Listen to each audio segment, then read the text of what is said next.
So welcome everyone. Full spiritual vibe I'm getting, all youth and truth and all people sitting with great postures. This is like the filmmaking bunch. All the people are sitting hunched. This is all the Sadhguru bunch, all looking bright. So I'm here today in conversation with Sadhguru, and the topic for today, or the area we are covering, is youth and truth, and we'll try to stick to stuff that's relevant to us. A lot of questions come from me personally, things that trouble me and things that I wanted to ask someone, and I thought it's a good opportunity. And we picked a bunch of questions from the people as well, from the general youth as well. So I'll start, Sadhguru. First of all, welcome to Hyderabad. You must have come several times before, I'm not sure. But I came here many times even before you were born. Oh yeah. He was already telling me he's been doing this since 37 years. But I already know he likes Hyderabad because he was appreciating the Hyderabad traffic police. He was like, these guys are good. So first thing, Sadhguru, I think I feel like I probably am a polar opposite of you because I'm extremely flawed and extremely confused. I think I might have a multiple personality issue happening. I hate giving advice. Sadhguru gives a lot of it. Really? Yeah, I hate giving. No. I never give advice to anybody. Not I've taken advice from anybody. Oh, you've never taken as well? Because I never took advice, I never give advice. Okay. So there I've gone wrong. And I think a lot of issues, like I blame human nature in general for a lot of our misgivings. And I have like lots of doubts, questions, fears. And usually like you're drawn to some sort of people, you build a relation, you trust them. And usually these are the people you go to with your fears, with your doubts. These are the people you share your problems with. This is the first time I'm sitting with a completely strange man, a guru, and opening up to these fears and questions. So first thing, Sadhguru, is I would like to get to know you a little bit better. So my first couple of questions are about you. Can I proceed? My first question is, I'm not as aware as you guys, but I do watch some of his videos, and I'm always surprised by how do you have an answer to everything, like, and most of it makes sense. And my first feeling was, Hey, what do you mean most of it, huh? As in, like, I asked you about happiness and you sold me inner engineering program. So other than that, like and I feel like common sense is very uncommon. That's already very uncommon, and I always wonder, how do you have an answer to everything, like? See, it's like asking, how come you see the tree? How come you see the people? How come you can see the camera? How come you can see ant and bird? Okay. No, I just got eyes. But I can see these things, but I don't have an answer to everything. No, this is… Suppose a person who doesn't have eyes asks this question. You can see a tree also, you can see a bird also, you can see an elephant also. No, I don't see all those things. I just have eyes and it sees everything. Okay. So I basically need to open… Yes, to bring that clarity. If you have clarity, whatever you see it the way it is. If you don't have clarity, you muddle it up in your mind with all kinds of things.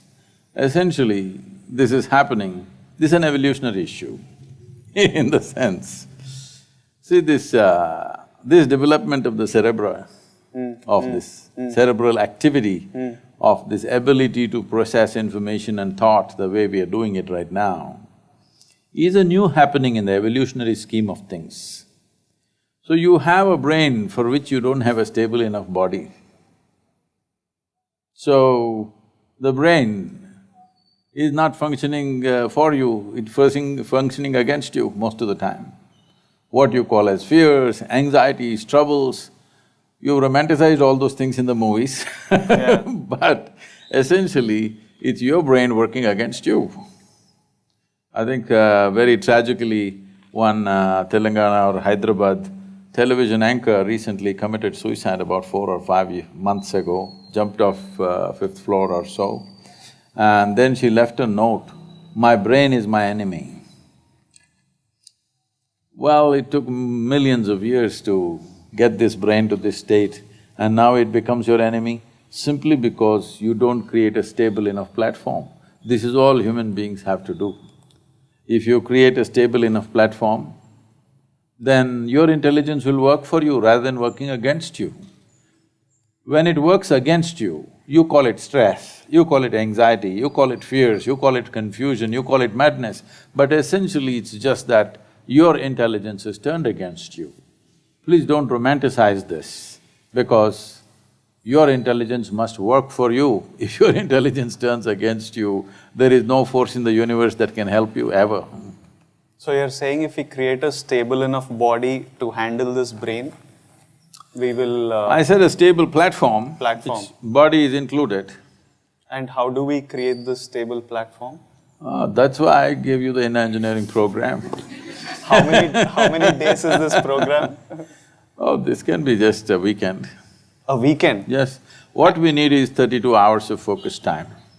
Okay. We can format it over the 7 days, evenings, or one strong weekend. Okay. But essentially we need 32 hours of focus time. So my next question was, do you have some sort of superpower, because this sort of clarity you have and how you can analyze everything and give a reply, I find it hard to see very rarely you see a person be able to do this.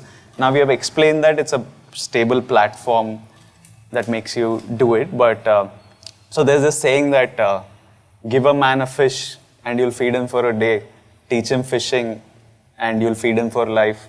So I wanted to ask you, tell me how to develop this platform so that I don't need to ask you answers, I will go and give people answers.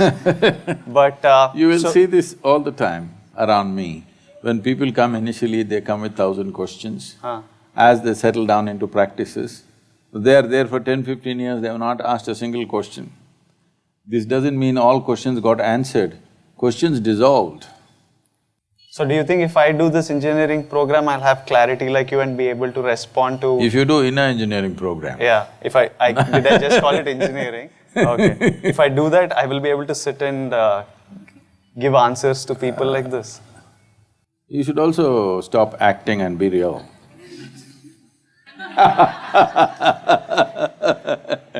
I'm real. Okay. But can you make it clear to me? Because I really want to sit yes, and… this also can grow. Okay. And you don't have to do anything. If you don't meddle with it, it'll grow. Okay.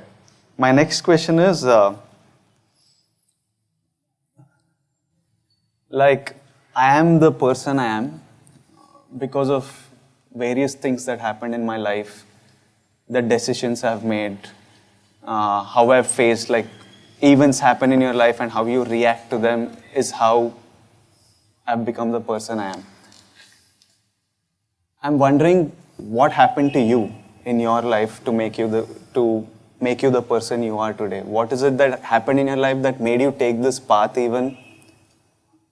Or why you're sitting there and I'm sitting here? Maybe if those incidents… I think we have the same kind of chair, just to make sure. Why you're giving the answers and I'm asking the questions? Because you have questions.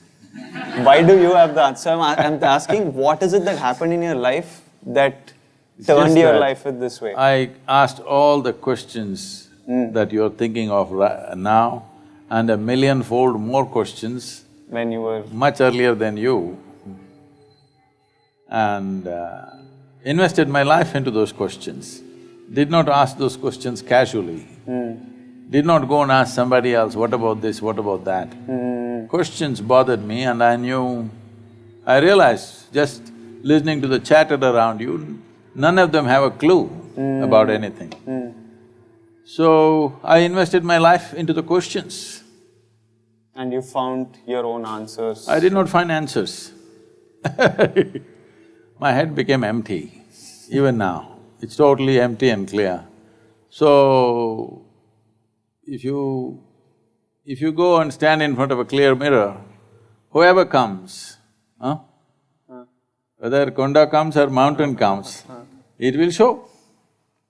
So does it mean to say the mirror knows the konda and the mountain and the elephant and the man and the woman who stand in front of the mirror? No, it's just clear. So right now you're just empty and that's what gives you this clarity, eh? See, when you say empty, see, it's like this. You have a much smaller beard, but you're trying to pull it. No, it's just a habit. When is the shooting? And there's maybe in a You need month. it little longer? Is it the reason why you're pulling it? No, it's just a habit, but I would That's love it to grow to that level. No, why I'm saying this is, our hands or our body can start doing something compulsively. If it becomes very compulsive, then people will say it's an ailment. Otherwise, people will say it's their personality. So personality is a mild ailment. When it gets very strong, people will say, oh, he's gone crazy. Yes? So, when the same happens with your mind, people think it's natural, it's not natural. Mind has become compulsive. Compulsive thoughts, compulsive emotions are happening. People say, this is my personality, this is how I am. This is not how you are. You have become like this accidentally. As you said, various situations and push and pull of life does this to people. So this is a choice that a human being has, that you either become an accidental person or a conscious person. The significance of being human is that we can be a conscious life. Why we're in some way better than other creatures is not because we are more competent. No, a monkey is far more competent in catching a ball, throwing a ball, whatever, you name it. In terms of strength, we are not comparable to other creatures. Only reason is we can live consciously. We can do everything that they do, we do the same things, but we can do it consciously. So if you cannot conduct the process of your mind, emotion and body consciously, then it becomes accidental or compulsive. That is not the way a human being should go, especially you being an actor. If you don't have a personality of your own, whatever person you have to play at that moment, you could be a total that person, rather than becoming a personality yourself. Because personality means a mask, essentially. In the Greek drama, the word persona meant a handheld mask. Those were days, there are only 3 actors, but there are 10 characters in the drama. So these 3 guys will take on different masks, hold it and do those dialogues. This is how the drama was done. So when this mask gets stuck to your face and you can't remove it, that's called a personality. So why do you need a personality? To do different kinds of activity, you need different kinds of personality. People who've been around me for long enough, they have this trouble of seeing me. I will warn them, see, I'm going to change my persona now. Watch out, I'm going to change everything about me, don't think I've lost it and don't fall off, hang on. Well, some people have the wisdom to hang on, some people will lose it and they'll fall off.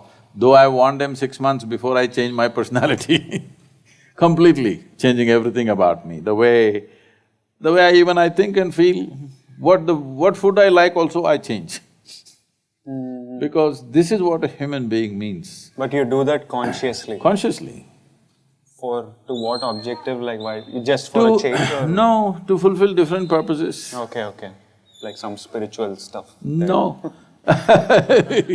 Life purposes.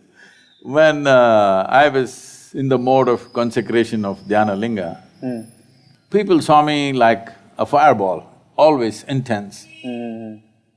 Spoke very little, rarely smiled. Now they can't believe that. So once that was over, then I told them, see, we've lived on the peaks for too long, time to get down to the valleys and do something more easy and simple. So then I get into the activity in the world, so I change my clothing, I change the way I eat, I change the way I look, I change the way I smile and talk, everything, because now you're reaching out to the world. At that time, it was a different goal altogether. Now it's a different thing. So accordingly, you do that. from this conscious living and compulsive behavior, what would you like to tell us? Like, what is better for us? Because we are all just reacting to every day. I'm faced with different situations, and I'm just reacting to them, and I'm doing whatever is in my best interest. And that is shaping the person I become, and I'm making these decisions consciously. Maybe this I'm doing compulsively, but this I don't care about. It doesn't affect my life in any way. No, I was just joking. Yeah. So, but the rest, we are all making mostly conscious decisions. See, as you said, you're reacting to situations. Yeah. When you say reaction, it means it's compulsive. There is a difference between reacting to something and responding to something. Okay, isn't it? maybe wrong vocabulary. No, there is reaction. You may think through what is your well-being, but still it's a reaction, isn't it? No, we are also responding to You're situations. also… I mean, Yeah. nobody is 100% this or that. Let's Yeah. not misunderstand. Somebody is all up there and somebody is Yeah. all down here. There's Yeah. no such thing. Yeah. Every human being rises and goes down, up and down, happening. But the fundamental thing is, in a day, from the moment you got up today till this moment, hardly a quarter of the day is gone. How much of your thought, emotion, physical activity has been conscious? Including your breath and heartbeat and everything else. Oh, if I have to sit and be… But this is supposed to be involuntary, no? Breath and stuff. It is involuntary, but are you conscious is the question. Are you conscious of your breath now, every breath? See, you can inquire, anybody can inquire, people who are around me, traveling with me, have they ever seen me doing any exercise? Do you know in the car while we were driving, you would do this with your moustache? No, yes, that is because today it is all little flared up and before I come to the camera, even now I am doing it. In Tamil Nadu, This is some also television… conscious, it's not like me. No, in Tamil Nadu, some television channels are using… Because this is always a problem because I've never cut these things. Okay. So I have to do this before I go in front of the camera. Okay. And now one Tamil Nadu channel uses a promotional where I'm doing like this. Okay. And they projected it in a completely different way. I'm like challenging the people like this. I'm not challenging anybody, I'm straightening out my mustache. Because if I do this or this, it can make my very face look like this. Yeah. So instead of cutting, I'm spending little time on doing this, not separate time when I'm driving. No time wasted. Yeah. So now I'll move on to the first question. From beard to… From beard to… It's actually quite a smooth transition, but I think this is the most important question that's bothering the youth today, and it's not only our nation, but across the world, everyone's wondering how to stop hair fall. Like, I don't… do you have some solution to this, Sadhguru? I think a lot of us would sleep better. Like, see, so many of them People tell me, this hair care products or the amount of money spent on hair care products on the planet is much bigger than what's spent on education. Whoa! See how much we are concerned about our hair. See, I think you must learn from this tree, see how it's growing its hair. It's lucky that it's growing, for us it's falling. I think my effort is to shift their focus from their hair to their head. Okay, so we still don't have a solution for hair fall. Right now it's about the head. Well, if you keep the head cool, the hair may not fall. May not. Well, generally not. Okay. Why did your hair fall? Oh, because my hair, because for years, for almost 8 years or so, I wore badly designed helmets. Oh, you're a biker, no? Okay. Literally 18-20 hours I was in a helmet, and helmets were not well designed, they were sitting here on the top. They should be holding here, but they were sitting on the top. And I've never cared about my hair. It doesn't bother you. There's no hair care. If it's gone, life becomes so much simpler. You don't even have to carry a comb with you. Right now I don't have a mirror with me, but I don't even need a comb if the hair goes off, no problem at all. So Sometimes I'm searching for a rubber band, so all those problems will go away, I have no issue. So if you have hair fall, relax. As long as you've got Lesser a head, problem. working head, as long as you have a working head, why are you concerned about the hair? I'm an actor, so I'm concerned mostly people for… See, if you lose your hair, you can wear whatever kind of wig you want. No. So I've divided this question session into certain categories so that it's simpler. So the first category I've kind of called it life, just random miscellaneous questions. So Sadhguru, one thing I've thought about is I don't know much of life that's past me, that was there before I was born. I don't know of a future after me. I know of the life I have. So I wondered if the purpose of life is to just live and to live it fully according to my whim and fancy. Because this is one thing I know I have with me. So my question is was I right in thinking that the purpose in life is to just live it fully? 100%, live it fully. But living it fully does not mean party every evening. Living it fully means, before you fall dead, you must explore all dimensions of life. Nothing that's possible for a human being should go unexperienced. If you're talking about living fully in that sense, you're on the dot. But later on you added according to my whim and fancy. That's a problem. Because your whims are not yours, they're social fads. Either you're doing what everybody is doing, or in reaction you're doing what nobody is doing.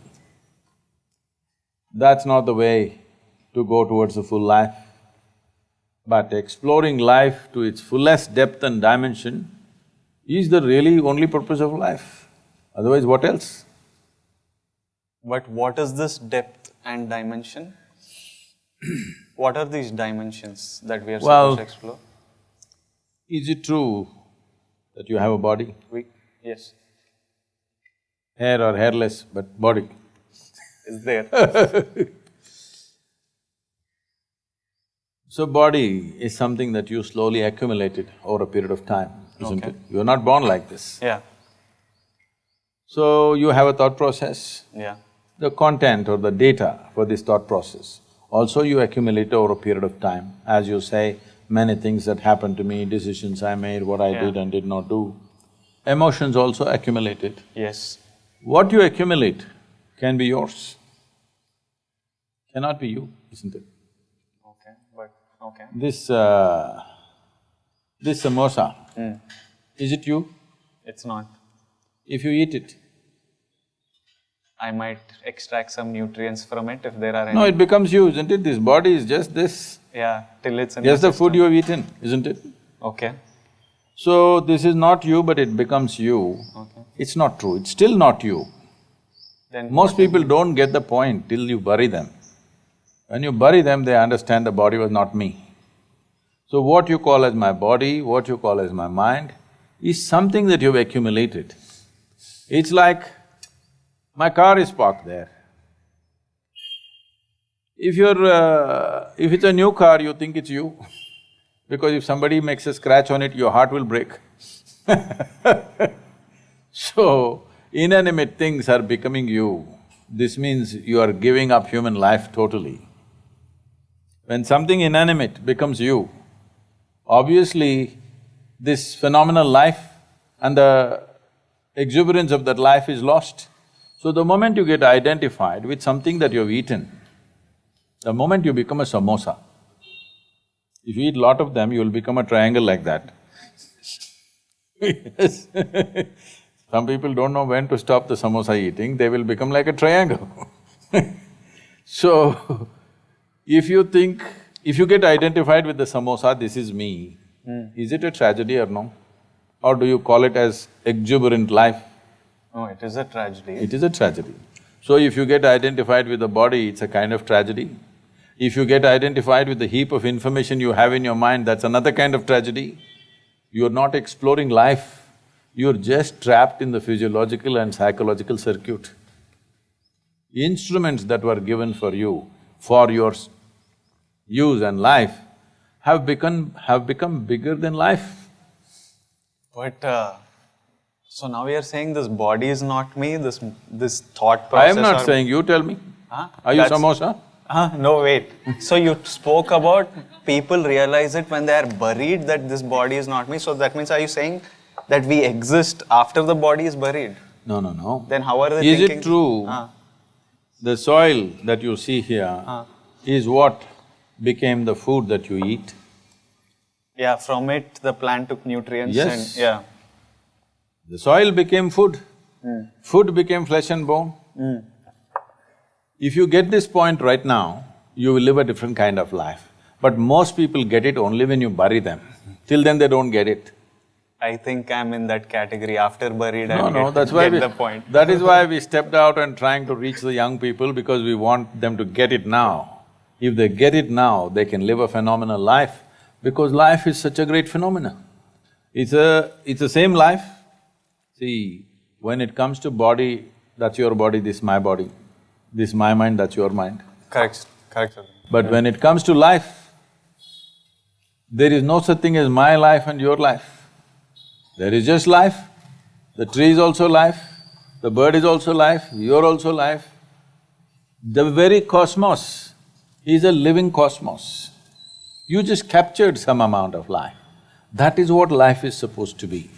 Life does not… See, today when people say, my life, you're supposed to understand, they're talking about their career, they're talking about their relationships, they're talking about their car, they're talking about their home, they're talking about their dog, they're talking about something else, the accessories of life. These are all accessories of life, including your body and your mind. The life is the most precious and the most phenomenal thing happening here. But that is not even in your experience. What are you talking about living life completely? Yeah, because this body and mind is a thing we know, we can see, we can experience and feel reaction to this life you're talking about. I don't know what it is even, none of us See, know. that is like saying, I can't see the air I breathe, so I will live without the air. That's what we did. That's why all the cities are so badly polluted, because we thought we cannot see the air, it doesn't concern me. When you suffocate, it concerns you, right?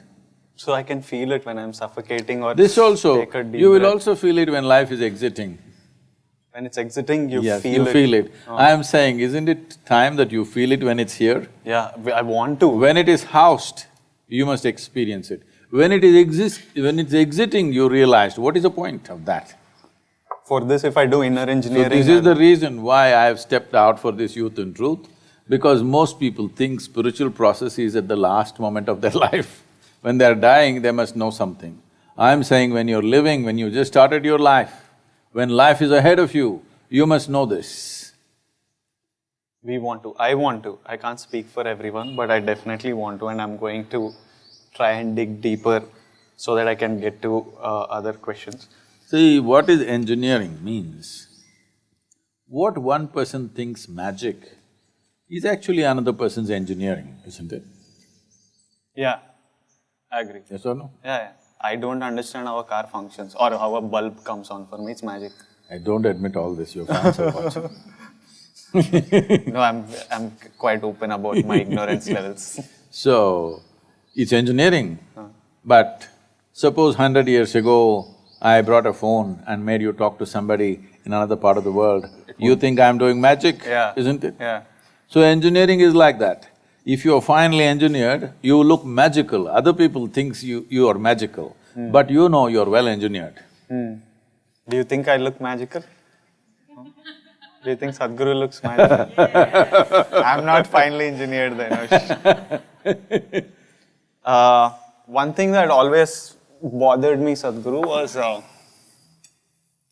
why do human beings find it so hard to live and let live? Like, I think it's such a simple concept that I will mind my business, I will be happy, you do your thing. Like, countries are messing with each other, religions are messing with each other, castes are messing with each other, people, inside families, people mess with each other. So I'm just like, why can't everyone mind their own business and be happy and do their thing?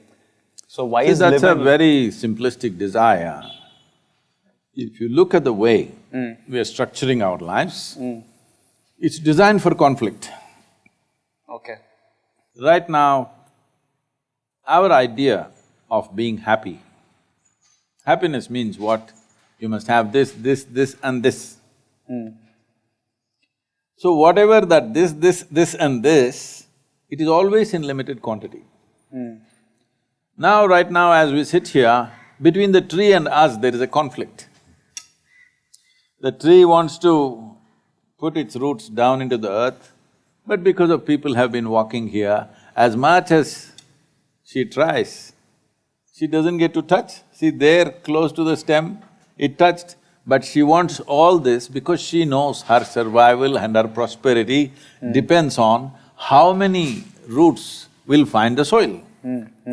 But we are sitting here drinking tea, we think we are very happy, but we are encroaching because this is the nature of physical world.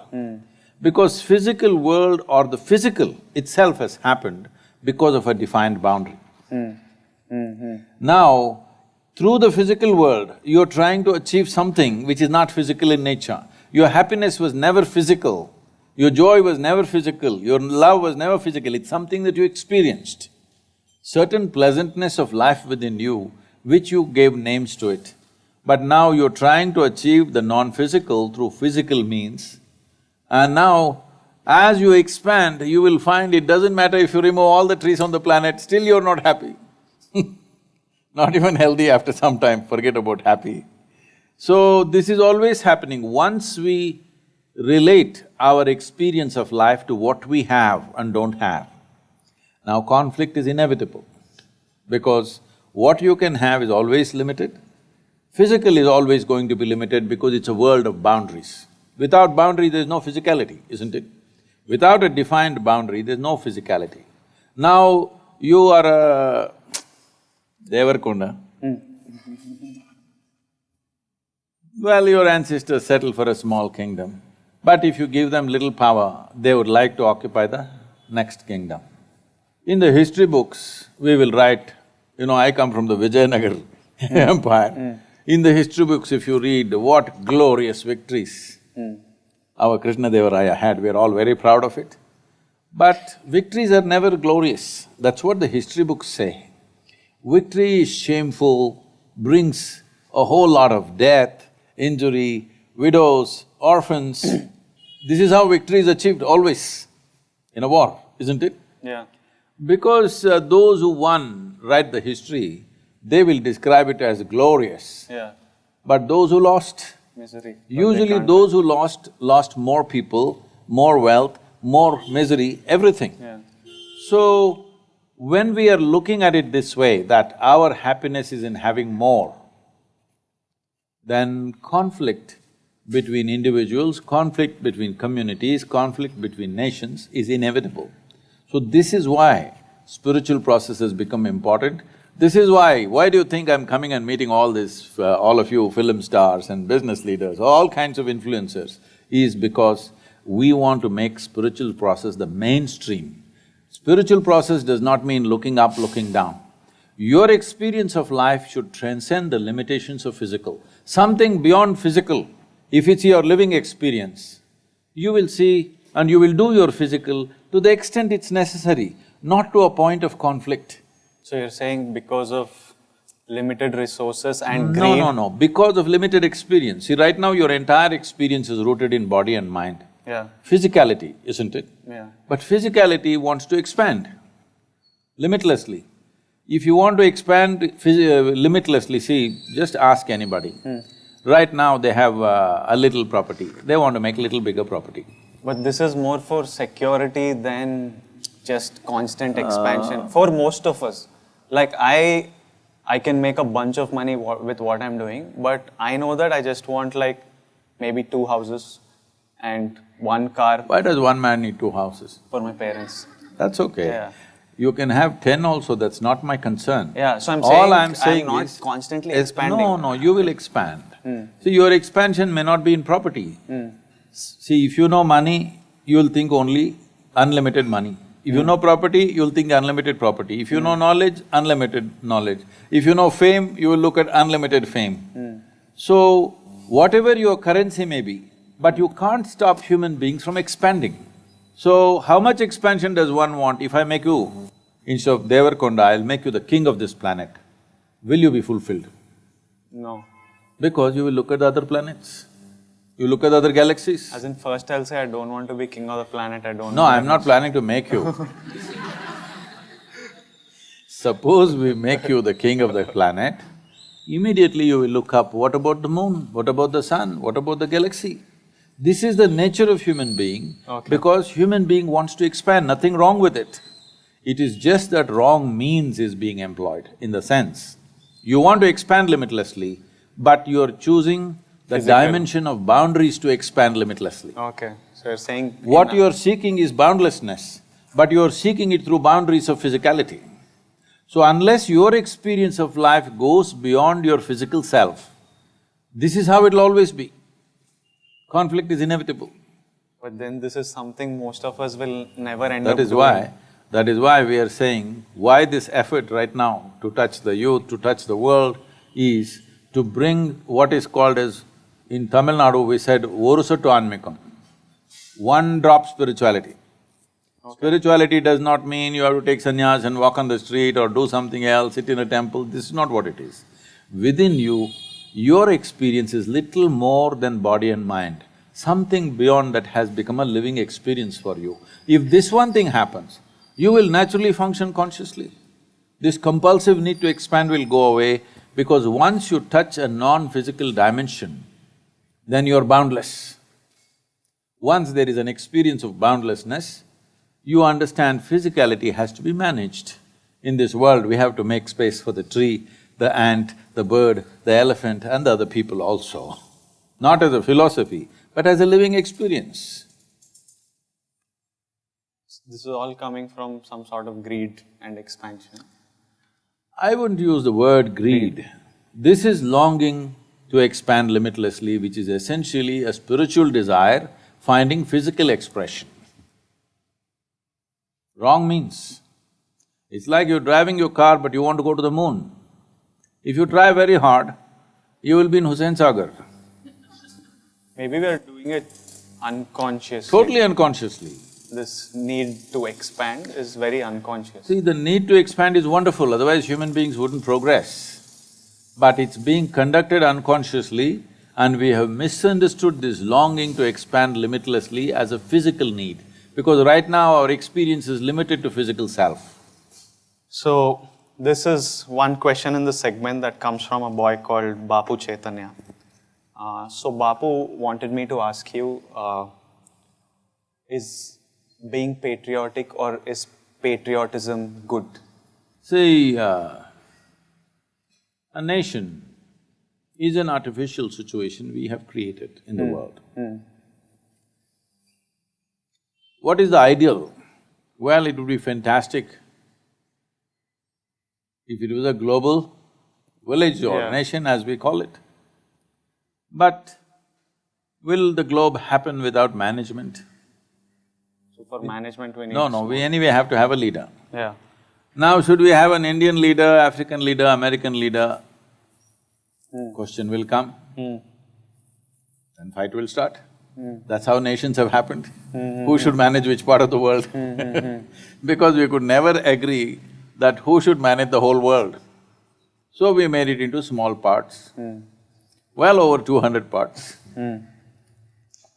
Well, we could strive to make 4 or 5 nations in the world instead of 200 nations at some point. Now European Union is there, similarly we can make an American Union, an Asian Union and make just 3 or 4 nations.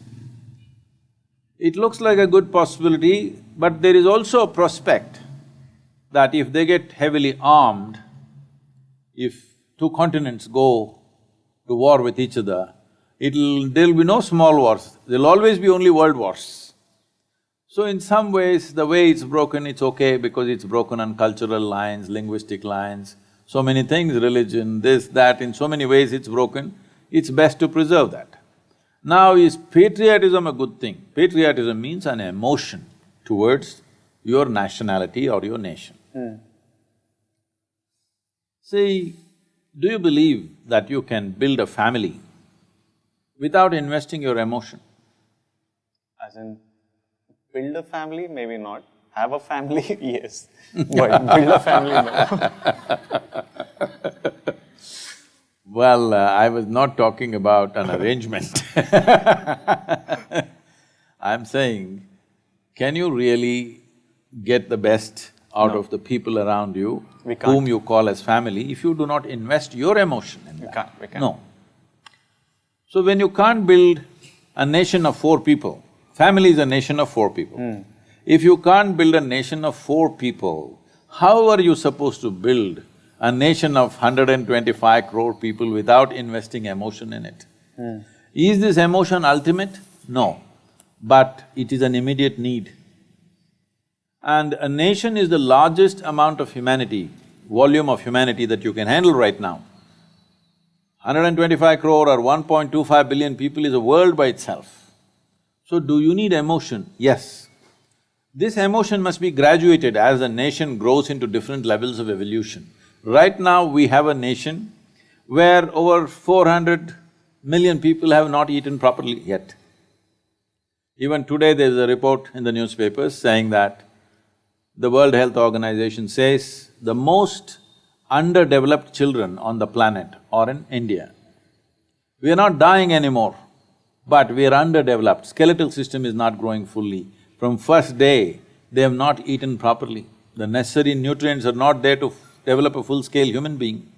So we are creating underdeveloped humanity, which is not a small crime, it's a crime. This crime is on all of us, all right?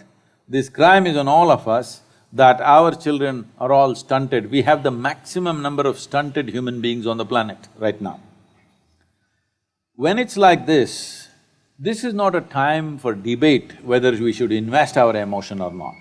Still after 70 years, daily we have issues on our borders. Daily soldiers are dying, all right? Yes. If you tell all the soldiers who are standing, because I've been engaged with the armed forces, with the BSF, with the Indian Army, Coast Guard and all of them, ITBP, all these people, if you only tell them, I've been to Siachen, I've met the Siachen warriors on the yoga day. If you look at the hardship they're going through on a daily basis, not fighting the enemy, just the natural elements, at 22,000 feet, camping out there, continuously being there 12 months of the year, if you just tell them, this nation doesn't mean anything to them, at least they can go back to their families. When a man stands there on the border, willingly to sacrifice his own life, willing to widow his wife, willing to orphan his own children, is it a small thing? Have you even understood what we're talking about? So if you tell them, we are not interested in the country, they can also go home and do their own thing. So, these are different levels of evolution in a country. Right now, sovereignty of the nation is constantly under threat. And millions of people, nearly 500 million people are not even fed properly. In this state, we need a lot of patriotism, you know? Every one of us should be Bharat Mata ki Jai right now. Let us say in another 25 years, all these people are fed, everybody's comfortable and well-to-do, everybody is getting the education and the nutrition and stuff, then you must downscale your patriotism a little bit. Let's say tomorrow it all becomes Asia, Europe, everything becomes very friendly, it's all business and no war, we will lower our militaries and everything, nuclear arms are down, then you can further lower your patriotism, down. Someday if it's such a situation comes, we can live here without even thinking I'm Indian. Will be wonderful day, but that's far away. Right now you need it. You need it in full force because the sovereignty of the nation is in trouble and half the people have not even eaten properly. What are you talking about? So, his follow-up question was, because I'm born in this country and because it's giving me security and support, if it's okay to be patriotic and if I can be proud of being patriotic, why can't I be proud of the caste I'm born in, of the religion I'm born in, of the race, color of skin I'm born in, if they are also giving me support, if they are being a smaller support system, like a caste is a smaller size of our country itself, or a religion is also, he's born into this caste, he's born into this race. So it's like, when they are also providing me this support and stuff, why can't I be proud into the caste? Because nation is like geography divided on geographical lines, this is divided on caste lines. See, all these things that you mentioned of nationality, caste, religion, language, ethnicity, color of my skin, all these are… A human being is a composite of all these things. Yeah. You cannot exclude any one of them. Right now, the mode in the country is such, there is an English saying called throwing the baby with the bathwater. You know how this term came?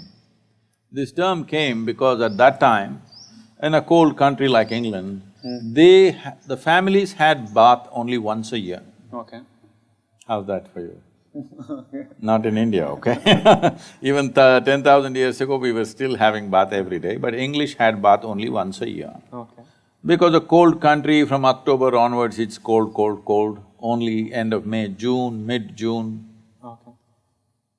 So at that time, they have a family bath. So big bathtub. First, the man of the house will take the dip. If that guy goes in and comes out, it's already turned dark. Not because he lost his skin color, because 1 year of muck. Yeah. Then all the men in the house go. Then the women go. Then the children and babies go. So it happened sometimes that there are so many children and everything, they put them in this big tub which is murky, you can't see anything. When they want to throw the water out, some babies got thrown out. This entire thing of a bride carrying a bouquet came from this culture because the bride smells so bad. She has to have a flower bouquet, otherwise you can't go near her. This is all this is the fragrance of the flower made her attractive. Otherwise, because she's gone into the tub after all these men. Oh, after all the… So, we are throwing the baby with the bathwater. In this culture, the caste and creed was created as a transference of knowledge and skills. Yeah. Because we understood in those days that whatever skills a father has, he is naturally prejudiced in favor of his children. Yes. So he will teach it in a best possible way to his own children. Yeah. So the family traits and culture always went like this. Yeah. This is the only reason Caste. why those who want their children to be really educated send them to Gurukulas, away from the family, where there is one man who's risen above his identities of blood and he is going to teach the best to their children, but the rest of the skills, simple skills of carpentry or blacksmithery or whatever else is needed on a daily basis, this was transferred only through the family. So they maintain this close thing. A blacksmith's family means they eat in a certain way as it's necessary for their type of work. They will marry only a blacksmith's girl because she knows how to make the fire, this, that. If you marry a carpenter's girl, she won't know how to do this. So it is from this they did. Out of this, a phenomenally kaleidoscopic culture we created. It's so fantastic. From one community to another, they're living side by side in the neighborhood. For probably 100 years, 2-3 generations have lived. But the way they cook this home and this home is distinctly different. Okay. If I go to any house, if I just smell the seasoning, I just tell them what caste you belong to. Okay. Just if I smell the seasoning, I know what caste you belong to. Do you think we still cook it as… If they're married if they're married in the same thing and traditionally women who are trained in that are there, but today most women are going to school and college, they never spent enough time in the kitchen, so Now things Everybody change, yeah. smells like pizza or whatever, that's a different thing. But it is so distinctly different. You should not destroy this. The only thing we need to take away is the discrimination. Unfortunately, our differences became terrible discrimination, that we started treating people badly, this profession is low, that profession is high, if you are doing this, we will treat you badly. This discrimination we need to take, but right now we are trying to level out the whole culture, which is not going to work, and if it works, it'll be a very poor nation. We will become like other nations where everybody eats only burger, okay? Here also people are beginning to eat only burger. I have nothing against anything, but the thing about a human being is to do things in an aesthetically correct way. I don't see how it is very civilized or correct to take food which is about 7 inches tall and open your mouth 7 inches and eat it. That is the way of a crocodile. That's not the human way. We have been taught to eat in a certain way because a human being wants to do everything in a beautiful way.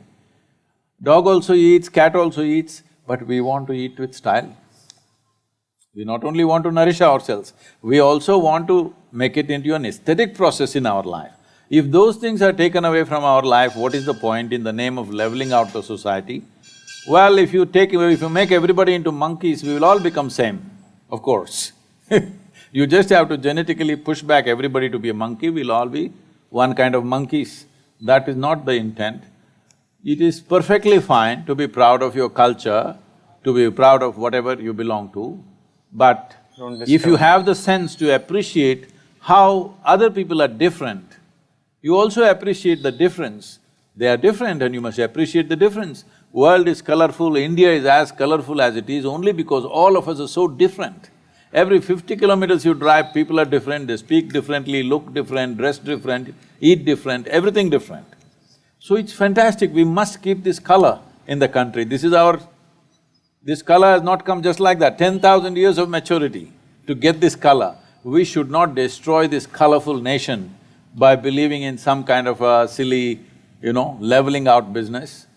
But at the same time, it's very, very important that we remove the discriminatory aspect of it and we learn to appreciate all the differences that others have. My next topic is on love. This is an age where we all… yeah, where we all fall in love and we all love to love and we all love being loved. So my first question is, all you need is love is a popular saying, and I've been told by people that like, money is not the most important thing, love is more important. If we have love, we can be together, we can be good. But I come from a school where I'm like, dhanam moolam idam jagat. I'm like, what will I and you love? And if we don't have money, what will we even do? So my question is having a life full of love and not much money better, or is like going for ambition and working on our careers and making lots of money and security, but then maybe you don't find the right person, but you settle or whatever. So what is a trade-off? Because it is a trade-off. We don't have time to do both things, like most of us don't. So I was told some things were going on in the WhatsApp and stuff, that in Hyderabad, after the demonetization, women are beginning to marry for love. Women are making so much money, Sadhguru. So, I would like your definition of what is it that you're calling as love? First of all, that's another question. Like, my personal feeling, like, I don't know. I've felt love, but I don't know how to define this word. I think this is a word that greeting card companies came up with to market stuff. And one more issue I had with love is, because it's so untangible, when I say I love you, you say I love you, we could be completely… Hypothetically. Hypothetically, like, when someone says I love you, I think maybe she means that I will give a kidney, I'll give my life for you if you're in trouble. And maybe when I say I love you, I'm like… No, she only said I'll give my heart, never the kidney. No, but to that extent, that I will do, my life is yours. When someone says I love you, they could mean that. And I could reciprocate with I love you to the same person, but maybe my meaning is that I really like spending time with you and you're the only person, and whenever I want to go out, I want to spend time with you, but I will not give a kidney or give my life for you. So the thing is, we just say I love you, but because it's not tangible, you never know what is the exact this thing of it. So that's one vague conversation which will go on forever. And I have so many questions for you, and I think we're running out of time. No, this kidney love I like. Oh, you like? But tell me what is better. This is an answer I need. Like, can we survive with love and not enough money, or is money important and then we can also find love, like whenever we can, if we do? See, we went through this in some way in the beginning. Okay. What you call as myself right now is a body, a certain amount of thought and Okay. ideas and whatever. We will stick to this dimension. And if you go to another we will dimension, not I'll go. lose you there. And there always. is a bunch of emotions. Okay. And there is life energy. Without that energy, all this wouldn't be functioning. Okay. So these are four dimensions. Okay. What you're referring to as love is a certain sweetness of emotion. The question is not about who triggered it for you. It is just that because of somebody or something, you started experiencing a certain sweetness of emotion, which became so valuable at that time, you promised a kidney. At that moment, because that sweetness meant so much that actually in Hindi they say something, what, gurda, something, what is that? What is that, huh? Something I will give away my kidney. Gurda to you. That same thing is said in a more Okay. powerful way. Okay. So, at that moment I'm willing to pull my kidney out and give it to you, but not the hair. That is clear, okay? So essentially it's sweetness of emotion. What sweetness means is, see, if the body becomes sweet, we call this health. You feel healthy because there is a certain sweetness in the body, pleasantness. Sweetness is pleasantness, isn't it? You call something sweet because you say, oh, she's so sweet, because she's pleasant. For you, in your experience, she is pleasant, so you say it is sweet. So, if your body becomes pleasant, we call this health. If it becomes very pleasant, we call this pleasure. If your mind becomes pleasant, we call this peace. You're feeling pleasant, so you say, I'm peaceful. It became very pleasant, you call this joy. Your emotions become pleasant, you call this love. It became very pleasant, now you call it compassion. If it is somewhat pleasant only for one person, we call this passion. It became very pleasant, we call it compassion. Now, you feel like that absolute sweetness towards the tree and the air you breathe and the people, you don't even know who they are, it doesn't matter, you have pleasantness. So we say compassion. If your very life energies become pleasant, we call this bliss. If it becomes very pleasant, we call it ecstasy. If your surroundings become pleasant, we call this success. So right now what you're doing is, you're pitting sweetness of emotion versus sweetness of the surroundings. To create sweetness of the surroundings, we need the cooperation of many forces. Situations have to cooperate, people have to cooperate, many things have to fall into place, otherwise success doesn't happen. Pleasantness of surroundings will not happen unless there is a skill to it, there's a talent to it, there's a certain amount of management to it, there are many things. But the sweetness of the body, the sweetness of the mind, the sweetness of the emotion and the sweetness of your energy must be 100% your making, isn't it? Yes or no? The sweetness of the surroundings, everybody has a stake, all of them will play a role in this. But the other four dimensions, the sweetness should be managed by you.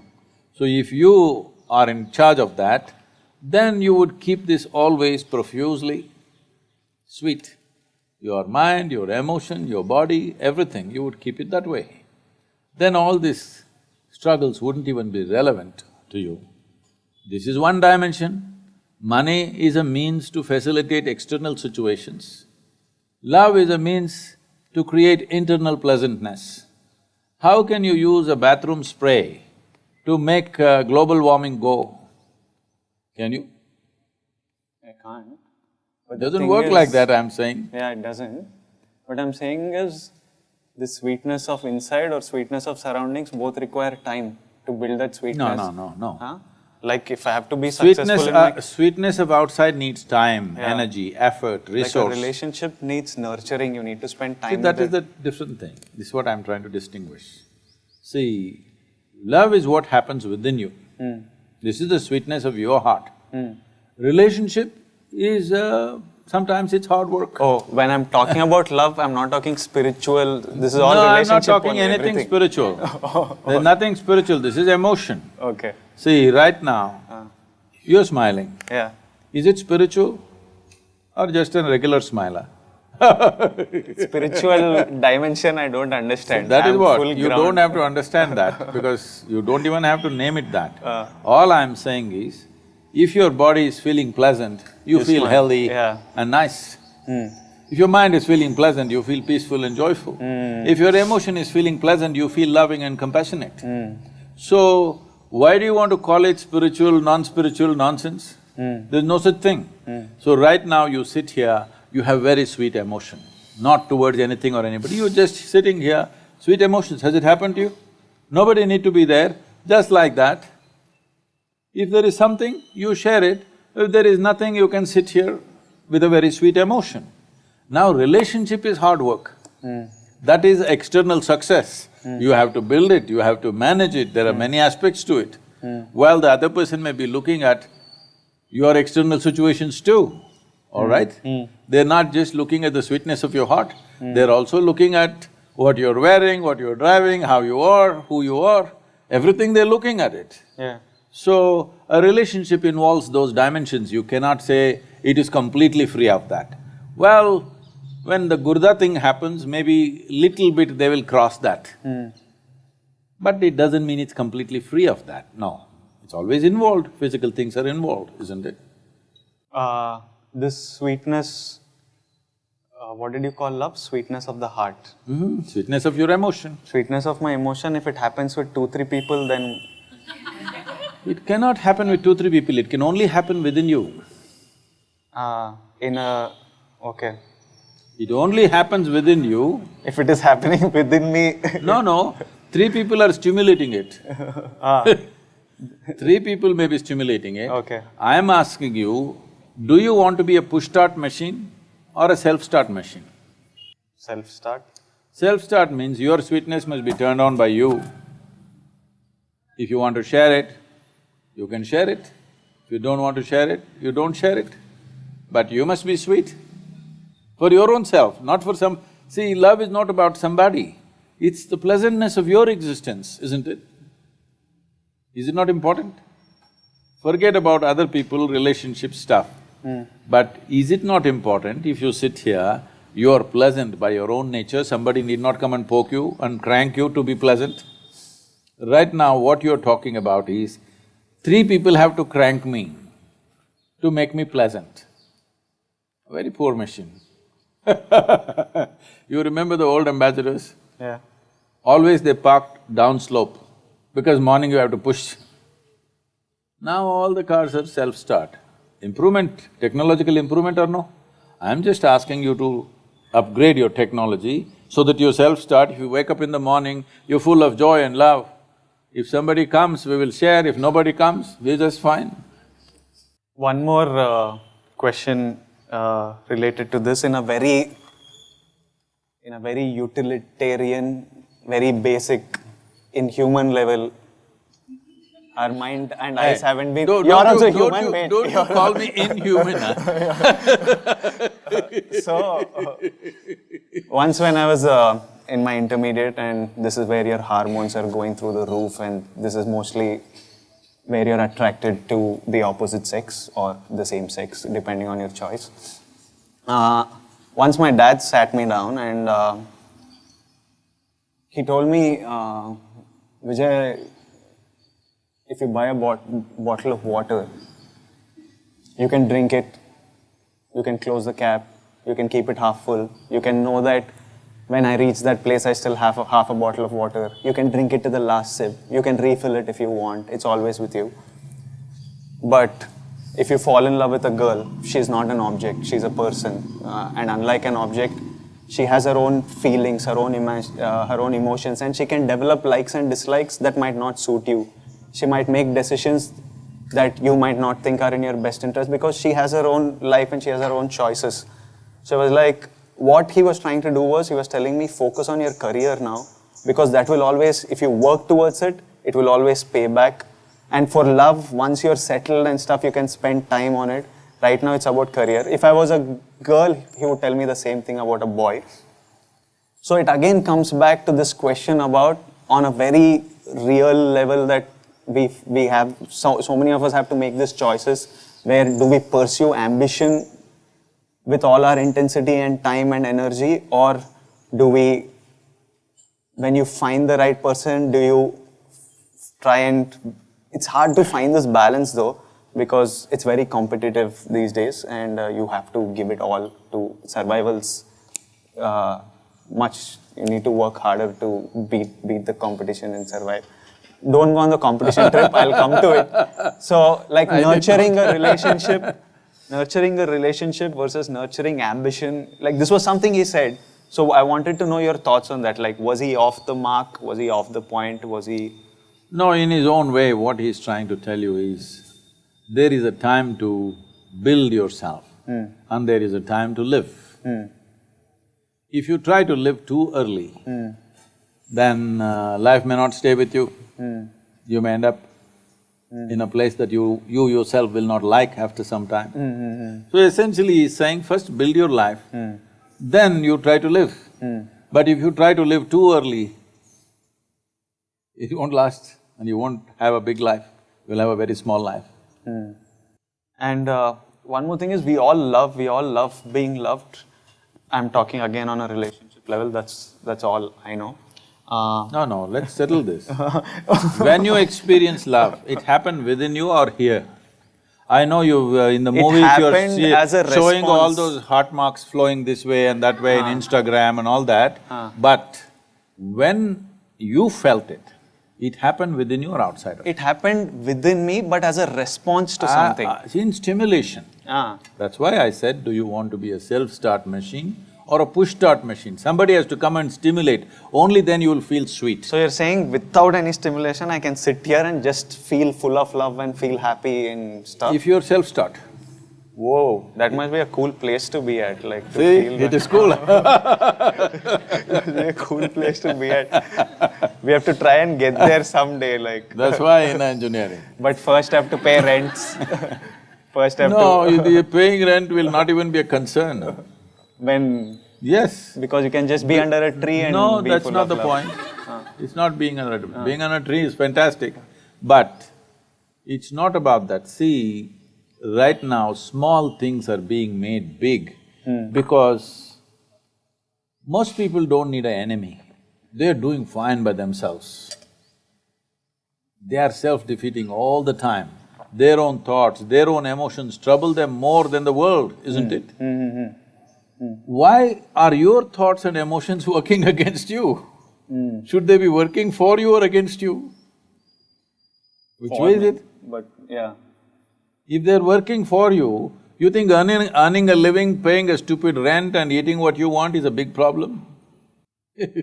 Earthworm and grasshopper is earning its living.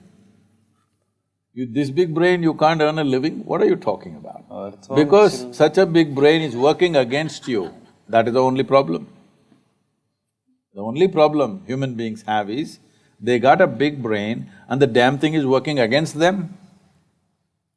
If it is working for them, making a living, surviving in the world is not even an issue.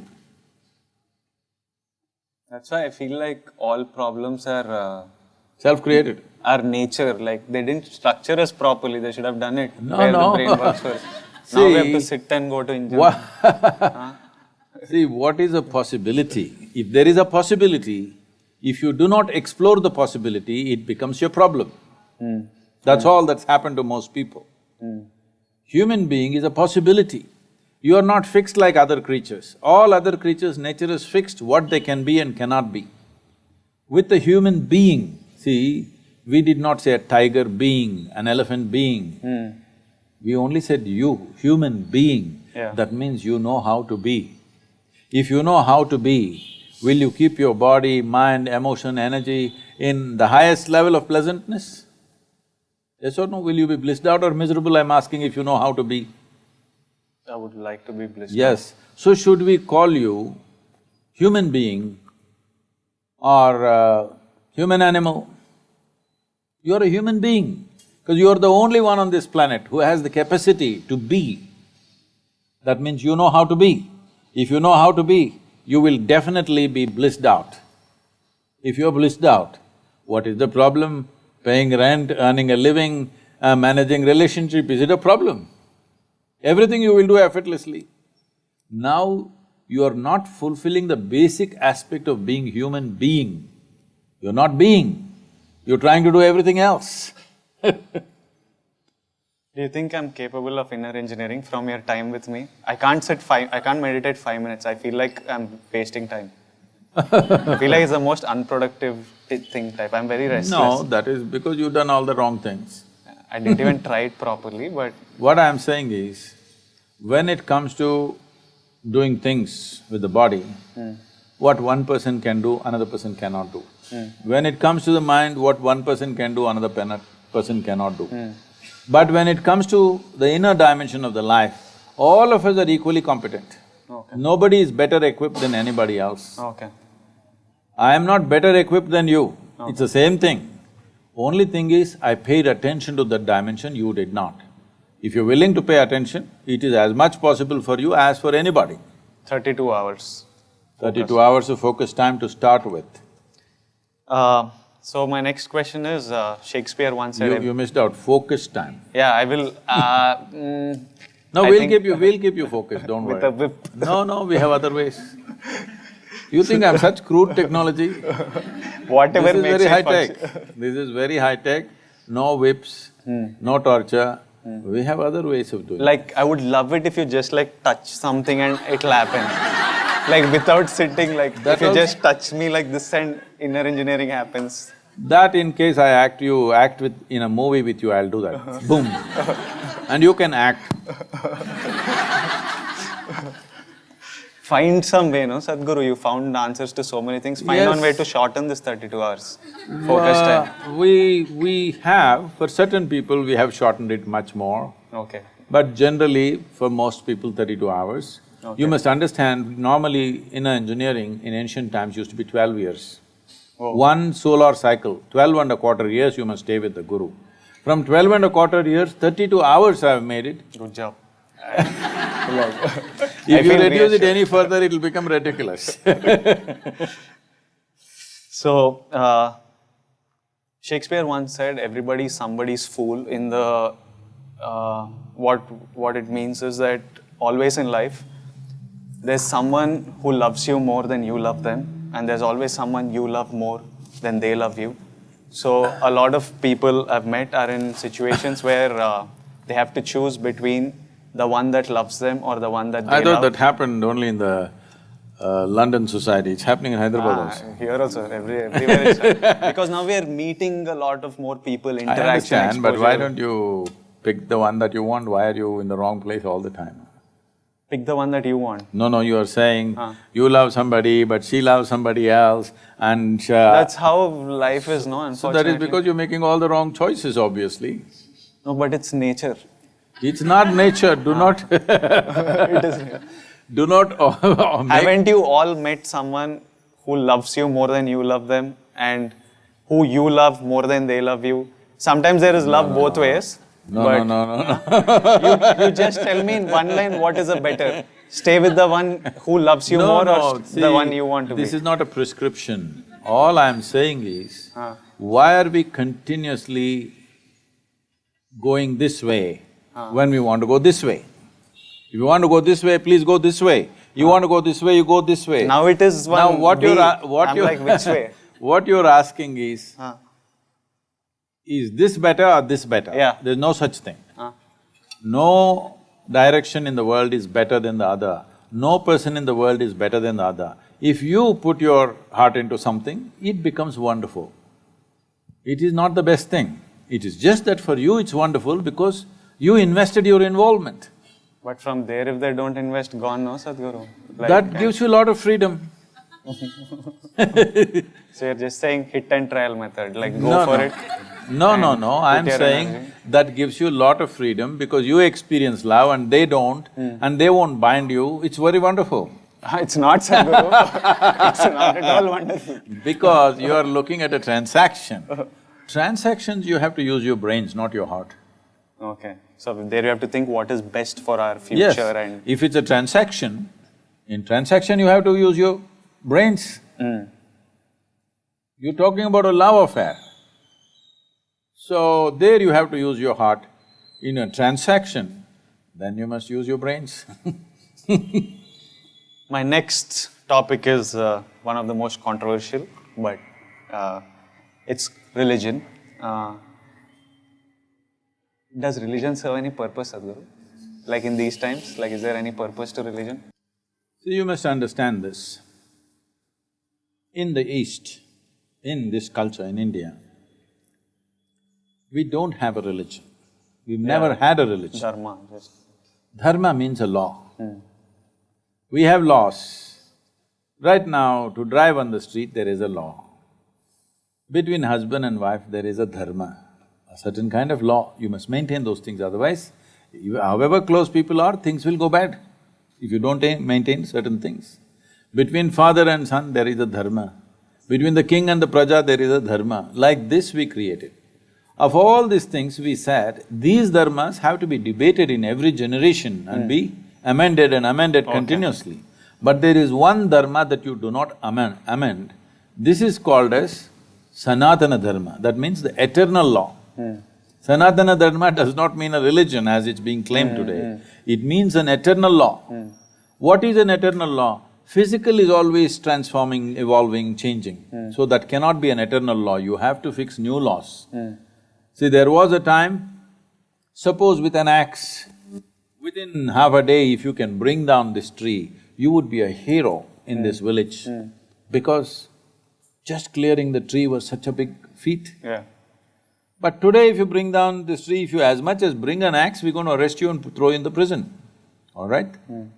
So now the dharma has changed because the situation has changed. When it was a time when the entire region was forest, to build your home, to build a village, if you could knock down a tree and make space for people to live, people thought you're a hero. But now if you cut the tree, you're the enemy of the people. So dharma has changed. So we said all the dharma should change, but one thing should not change, which is the eternal law. What is the eternal law about? A dimension which is not physical. Again. For that, there is no change of laws. Okay. It is the same law. Okay. So this is called as Swadharma or Sanatana Dharma. So the knowledge or the dharma of the self beyond the body is Sanatana Dharma. So that is what we valued most because that is permanent. Rest of the things are changing and evolving. All this culture got disrupted because continuous invasions for 1,000 years. Everything got disrupted. People who are repositories of this knowledge, everything were killed and all kinds of things we've gone through. Let's not revisit that. But essentially, whether you take Hindu way of life, Jains, Buddhists, Sikhs, nowhere there is a God.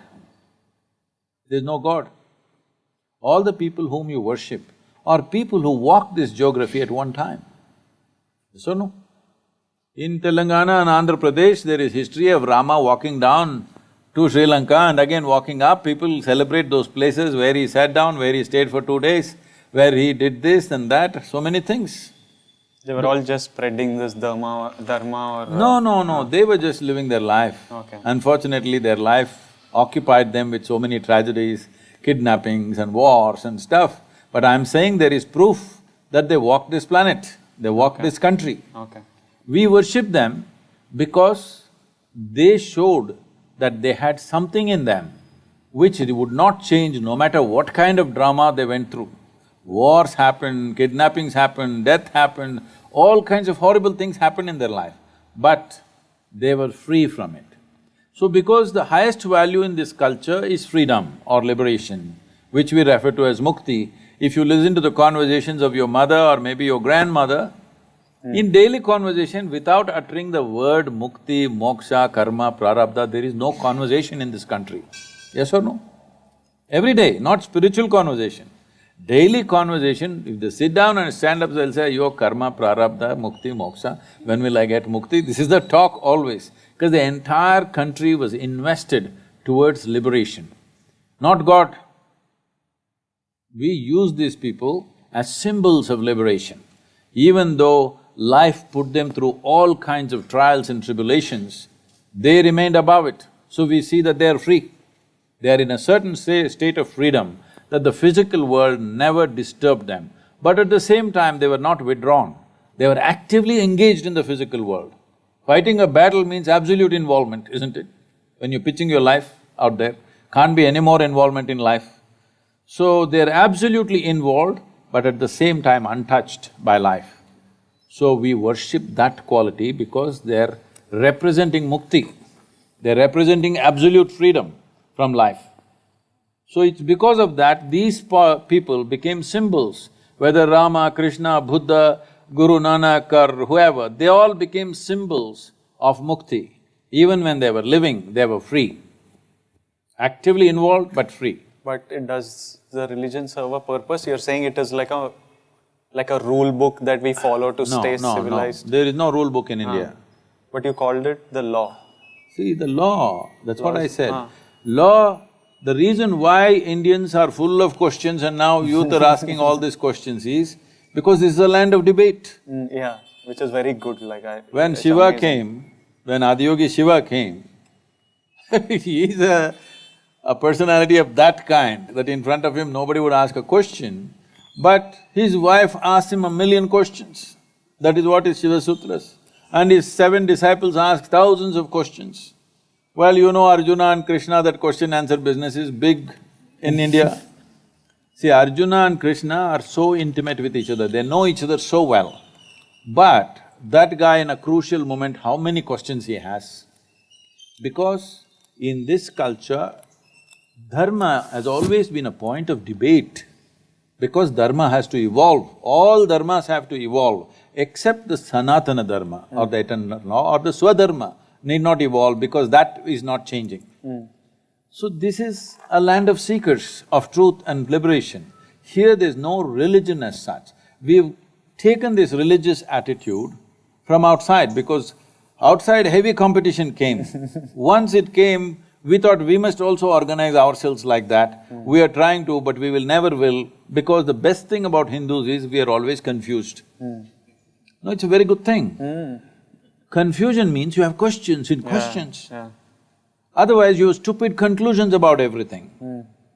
The idiotic conclusions that people have made have destroyed this planet, killed millions of people around the world, simply because somebody has an idiotic conclusion about everything in life, isn't it? So, we don't have this is it kind of book. Our books are all debates. So people think we are confused. But we don't think confusion is a bad thing.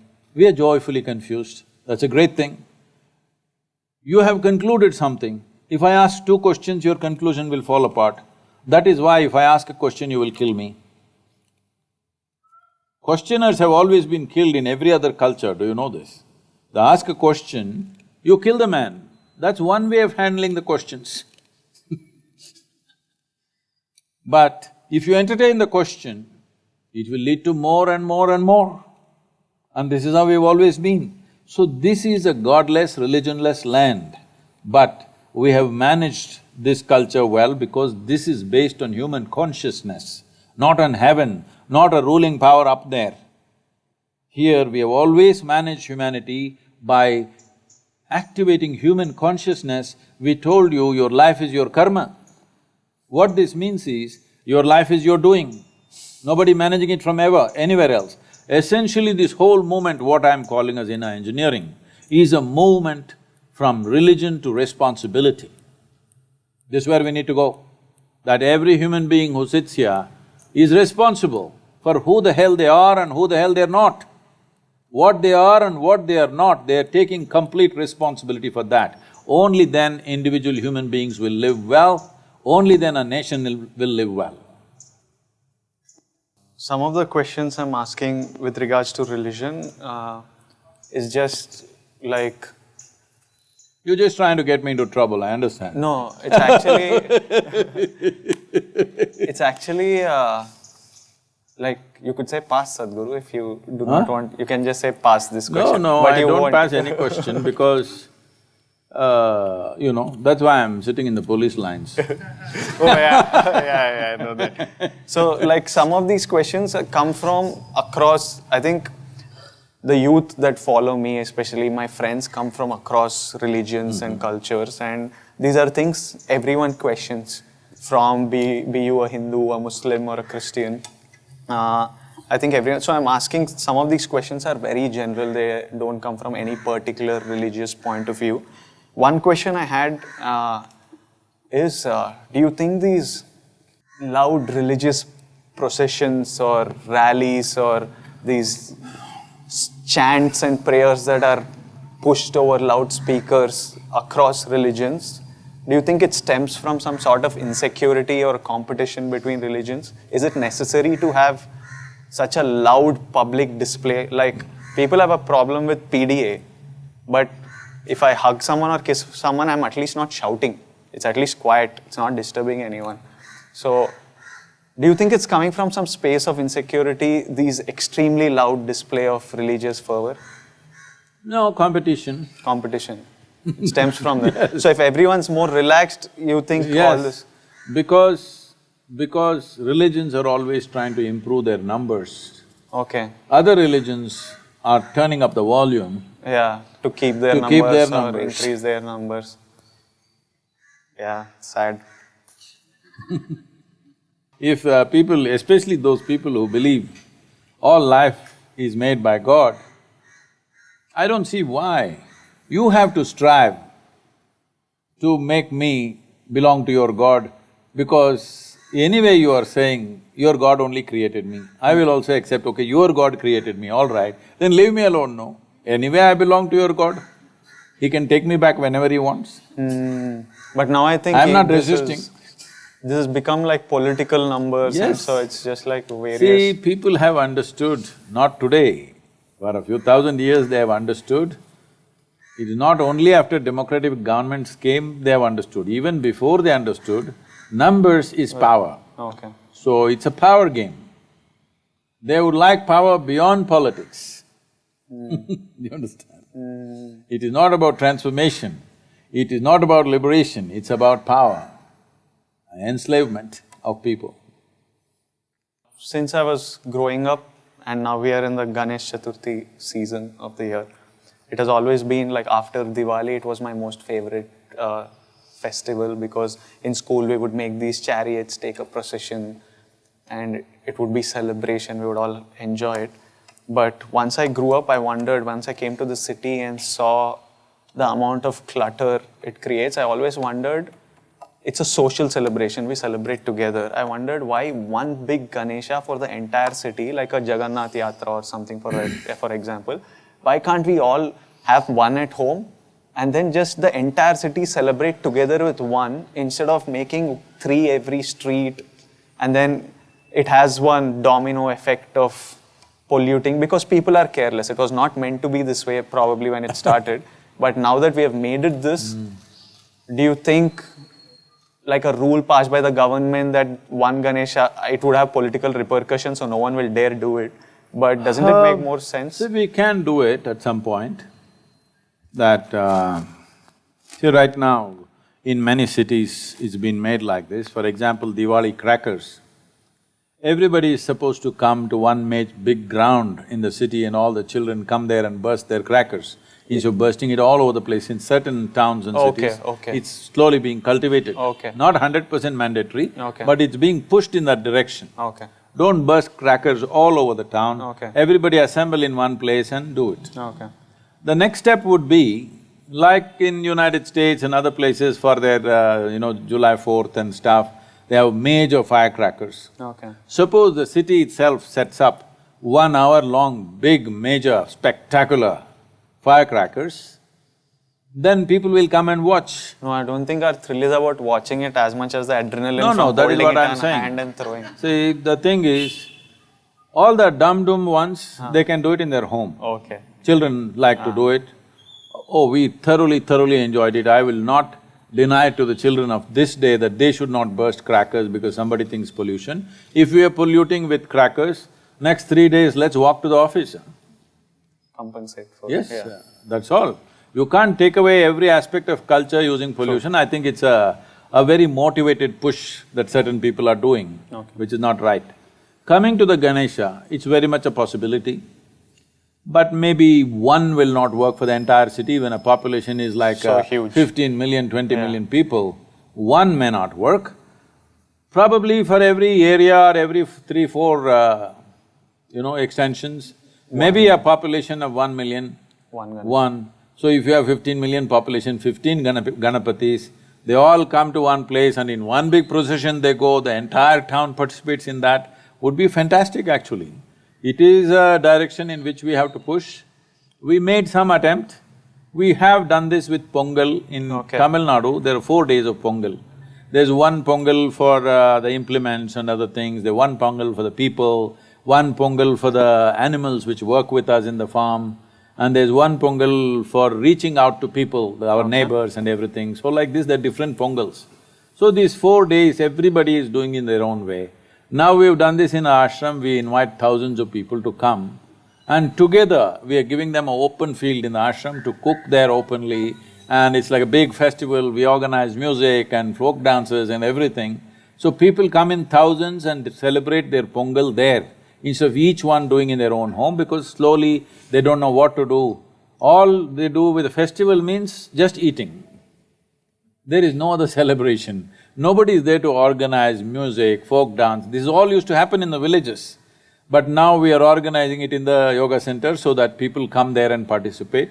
Things like this can be created in every town in open fields where big celebration happens, organization and talent, display, children can participate, which people cannot do by themselves individually. Definitely we need to think in that direction. We should maybe push Hyderabad first in that direction, why not? We should, if they don't screw my happiness for bringing this up, No, we should. this is why you must do inner engineering, that nobody can mess with your happiness. They can maybe sabotage the activity, but they cannot mess with your happiness. People keep asking me, I keep unleashing one project after another which involves massive outlay of finance, activity, people. People say, Sadhguru, all this one after another you're doing, suppose it fails? If it fails, what to do, huh? If everything fails, I will still die blissfully, but I don't want to die without making an attempt to create what we want to create. Because nobody can mess my happiness. You come, we will fix you up, so nobody can mess your happiness. Once this one assurance is there in you, nobody can take away my joy. You will do many more things in life, isn't it? I don't know, if I'm just happy all the time, maybe I won't do much. No, tell me. You tell me, on a certain day you're very happy. On that day you're willing to do more, or you're unhappy. On that day you're willing to do more. I'm mostly happy when I'm not doing anything. That's not the point. See, that is because of excessive work. One day when you get a break, you think like that. Yeah. But you tell me, when you're happy, you're willing for more activity. Yeah, you're more energized and you can… You're willing to bend backwards and do what's needed, isn't it? True. When you're unhappy, we can't make you take one step. True. Point. Actually, true, no? Very true. 100%, huh? So we'll fix up your happiness in such a way that nobody can mess your happiness. Let's get the Ganapati thing going in Hyderabad. Yeah. One more thing I was wondering was, because Ganapati is such a huge thing, I was wondering, and all the people are very excited and passionate about this, but one day I was thinking, if instead of having a whole Ganesha statue and taking this procession and music and dance and the celebration, what if culturally from long back, from when it started, it was about these 3, 7, 9, 11 days, you clean your locality, clean the city.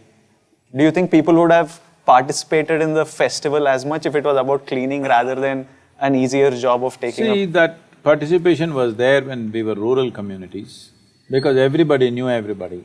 Here nobody knows, most people don't know who is their neighbor. Yeah, so So they were not willing to go and clean that. yeah, you feel all right? desensitized to it's someone Kind of. else's mess, why should So I only today we clean? are expecting an organized municipality or a corporation to do that. So we don't have to get into that. But even if people can just get together, culturally come together, irrespective of their caste, creed and religion, that itself is a great thing. That is cleaning up the society, not the streets. And in that we can always bring, after the Ganapati festival, after the procession goes, the street should be cleaner than the way it started. Not that after the procession goes, it's a heap of filth. That awareness if we bring, it's good enough. Yeah, we have to try. I think they've been trying it over years to do No, more. they don't know how to do mass movement. You tell me, if we… I don't have the time right now, but if I stand up, we can easily do that. We should try and do. Isn't it save like a… Everybody keep one small Ganesha at home. Yeah. Bring your Ganesha and surrender to the big Ganesha in the locality. This big Ganesha, all of them start off at the same time, 15, 20 of them in the town. Everybody goes, everybody at least gets to walk 10 kilometers, which itself is a great feat. Yeah. They don't have to swim in Hussain Sagar, but at least they walk to it. Yeah. That itself is a big thing.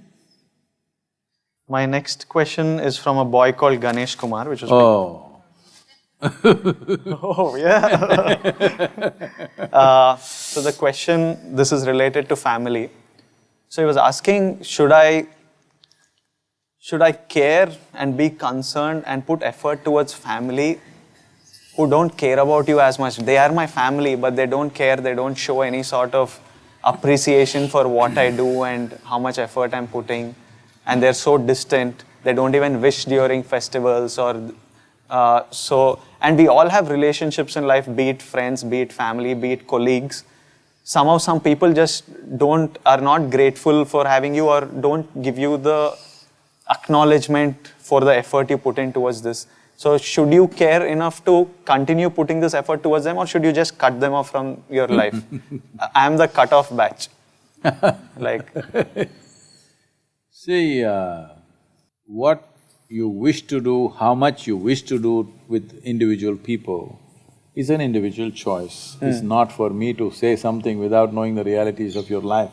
True. But in general, why should your caring stop? Your activity or your time and your investment of time could be altered depending upon what is the relationship. But when you say family, generally you're talking about parents and siblings and stuff. Yeah. Well, today you've grown up and become a young man standing on your feet, but you must understand you were not born like this. Yes. You were born as a helpless infant. So somebody cared enough to someone who pees on you, who sits on you, who doesn't know how to eat, who doesn't know how to stand up, nothing. Somebody cared and made sure today you're standing up on your feet. That did not happen without any love or care, it happened, all right? Well, you may be measuring and saying, oh, some other parents are loving their children so much more, mine are not loving that much. This is a silly way to look at it, but they've made you stand up on your feet. If you have no love for them, at least have gratitude. If you lose your gratitude, unknowingly, in some way, you're kind of forsaking your humanity. Not that only if you're grateful you'll be human, that's not the point. But gratitude is a simple way of keeping some things alive within yourself, sensitive to contributions that come to your life. If you lose that, then you'll slowly become absolutely reckless and careless about everything, which is not a good thing for you. Forget about them, it's not a good thing for you. But this applies to parents, I understand, because when you were helpless like one animal, they brought you up and… but Oh, I to didn't know you were siblings, born as an animal, I thought… I think that babies are pretty much animals. They piss everywhere, poop everywhere, cry, bawl. So like kids, I think, are pretty much animals. As you grow up, I think you become smarter and cultured. But a whole lot of people say, I want to be like a child. I think they mean like in their school. In their school where they're just running around and everything was taken care. But I was asking you, like what you said, definitely we should be grateful for the people who brought you up, but what about siblings who didn't offer so much to your growth, or friends or work colleagues, for example? See, relationships, any kind of relationship, if you are straight about it, as you already mentioned once in this conversation, it's a kind of a transaction. Yeah. No transaction will continue for long if it is just one way. Yeah.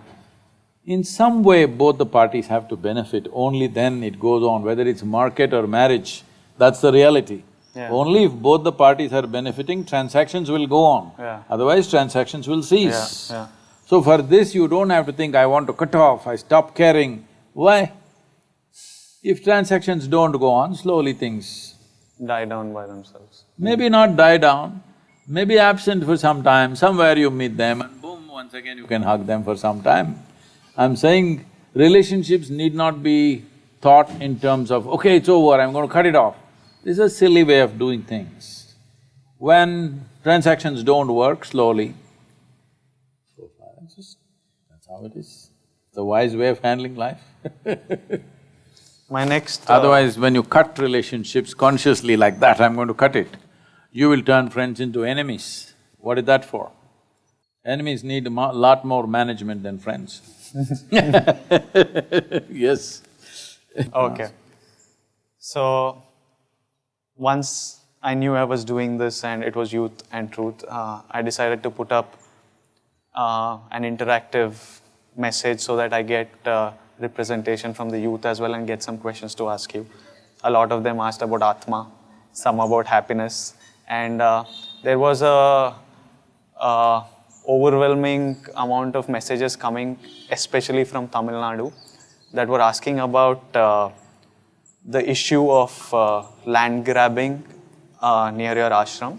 And I know that this question has been asked several times and I think you have even given an answer, but there is still a feeling that land grabbing has happened and I don't know where this is… I don't know the truth about any of this. I am completely ignorant.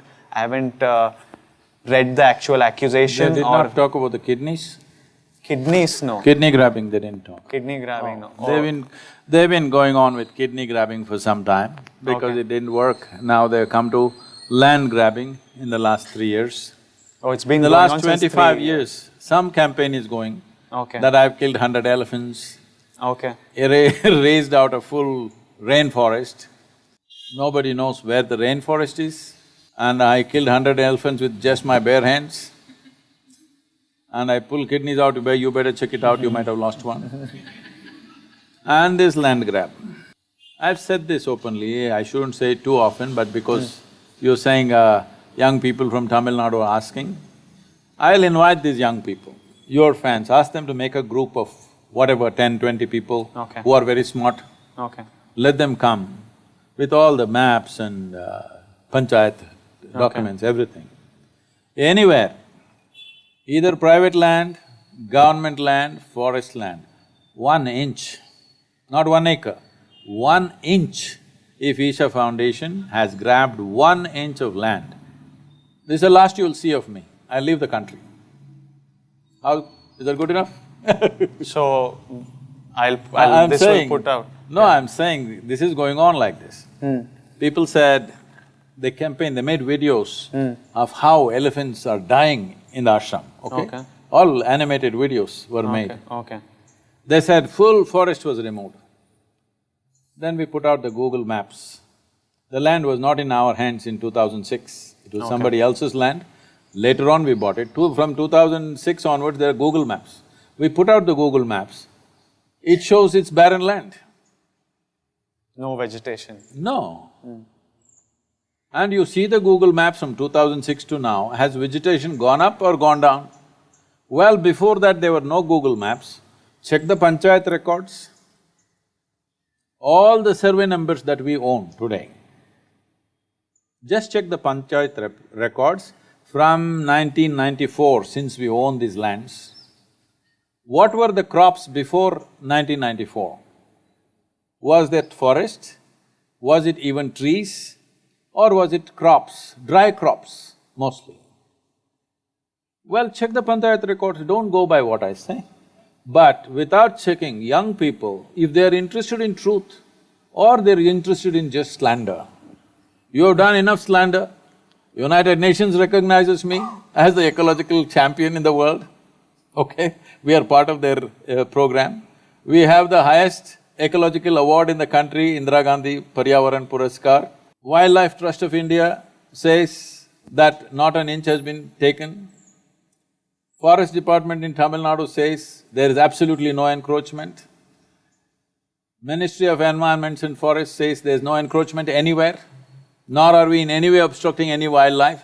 In fact, we've blocked all the hunters and others and sandalwood cutters and everybody, so we've made enemies, of course. We made enemies from vested interests, and they're going on for last 25 years. Young people must be interested in truth. I will open all the records. Panchayat is there, forget about my records. I'll open the gates of ashram for you to come and stay there for a week and investigate everything. Talk to all the agencies concerned. If 1 inch is taken, only 1 inch, if it's taken, I'll leave. Is that good enough for the young people? Have all these been put out, the Everything UNESCO, is there on the website. Okay, oh, all the documents, Yes, everything awards, is ecology. there. This just goes on, simply because it's a motivated media. Anonymous media on the social media thing, they just go on saying the same things. So if they're genuine, if these fans of yours are genuine youth concerned about the ecology, concerned about justice in Tamil Nadu, please let them come and investigate whichever way they want. I'll open the entire document segment, it's all digitized, our documents. We'll open the entire thing, you can look at it. Then go and refer to it in the panchayat documents, that is also reasonably digitized. If there is any encroachment, please show me. All agencies have found there is no encroachment, and above all, am I interested in a stupid piece of land that you have? This is because certain people want access to the forest and we are sitting there as a block, because it's at the tri-junction. Tri-junction? Tri-junction means 3 state borders are there. Okay. There is certain activity going on. It is those people who are carrying on this campaign endlessly. And ask the police. Ask the police what all they've been doing, because they want access to the jungle. Because it has resources? No, they have their own other agendas. Okay. But if there is a really interested bunch of kids who really want to know and they can spread the word… I'm telling you, I will get right in touch. now I will keep you as the contact. I will… If there are 10-15 people, sensible people who have some knowledge about this, want to come and examine, I'll do it. But after that, you and your fans must openly speak, this is absolute rubbish. They will, these 10-15 and… Please. Yeah, they will. Please do that, no? Yeah, if there are interested It will people save a like lot of time and energy for me answering this idiotic stuff all the time. Yeah. I think we could have done… if this wasn't an issue, we could have done one other question Yes. instead of this. Life is going waste because it's going on like this, the same thing. The Why I'm people… speaking like this is because young people who are with me, these are not people who come for money, these are volunteers. They came in their 20s and they worked hard to build this entire thing. You must come and see what we have built. In the world, it's one of the unique places that we have built on the planet. People are coming from across the world today, and it's appreciated everywhere in the country. It is on the Incredible India campaign, but these people are unhappy. I will tell you to what extent they're prejudiced. A group of government officials come for inspection, all right, including the collector. So one official says they have built a factory shed without permission. Isha. Yes, Visha has Okay. built. So we ask, where is the factory shed? We've not built anything. He points at Adiyogi statue and says, this is a factory shed. The collector asks, what is this, you're calling Adiyogi as factory shed? He says, as far as I am concerned, it's a factory shed, because inside it has steel structure, outside it has sheet metal, it's a factory shed. You've seen the Adiyogi statue? I've seen The pictures. images. Yeah. Looking at the Adiyogi statue, if you're calling it a factory shed, just tell me, who is this man? We have permission for a monument, we build a monument, but that guy wants to categorize Adiyogi statue as a factory shed and put some case on us. Tell me who, you must think through this politically, who is calling Adiyogi as a factory shed? So this is what young people are being influenced by. please come and examine if you want. Whatever you want, all right? Done, And 15 years ago, how the mountain was, today how it is, how green it is. There are images. Oh, please check it out, no, don't believe me. The entire mountain has turned green. Who did it? You think all these idiots who are writing nonsense did it? Millions of trees have gone up on the mountain. Who did it? Please check it out. People ask, where is the proof you planted?